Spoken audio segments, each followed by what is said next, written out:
এখন স্কুল থাকক, কিন্তু সেইখন স্কুলত প্ৰতিটো ক্লাছতে এজন শিক্ষক থাকক।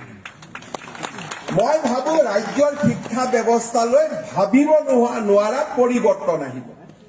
স্কুল কমিব, কিন্তু চৰকাৰৰ খৰচ নকমে, কাৰণ number of teachers will be মোৰ। আজি যদি অসমত 1 লাখ শিক্ষক আছে, শিক্ষক 2 লাখ হ'ব, কিন্তু স্কুল আমাৰ কমিব, যাতে এখন স্কুলত আমি প্ৰত্যেক ক্লাছত এজন শিক্ষক দিব পাৰো instead of number of schools. এই বিষয়ত আমি সিদ্ধান্ত ল'ব উপযুক্ত নহয়। মই ভাবো আমাৰ ৰাজ্যৰ শিক্ষাৰ লগত অতি নিবিড়ভাৱে জড়িত 10 গৰাকী শিক্ষক, প্ৰাক্তন শিক্ষক, শিক্ষাবিদক লৈ এখন কমিটি কৰিব লাগে।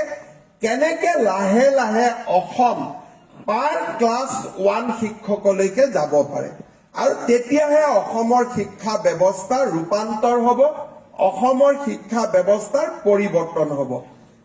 মই ভাবো যে নাম্বাৰ অফ স্কুলতকৈও আমি quality of teachers, number of টিচাৰ্ছত আমি গুৰুত্ব দিব লাগে। শিক্ষকৰ সংখ্যা বাঢ়িব লাগে, স্কুলৰ সংখ্যা বাঢ়িব নালাগে। তাৰ পৰিৱৰ্তে প্ৰত্যেক ৰাজহ গাঁৱত, প্ৰত্যেকখন ফৰেষ্ট ভিলেজ, প্ৰত্যেকখন ৰেভিনিউ ভিলেজত এখন স্কুলত যদি প্ৰত্যেক ক্লাছতে এজনকৈ আমি শিক্ষক দিব পাৰো, সেই ব্যৱস্থা আমাৰ বাবে অতি প্ৰয়োজনীয় হ'ব, আৰু সি আমি আগবাঢ়ি যোৱাত আমাক সহায় কৰিব।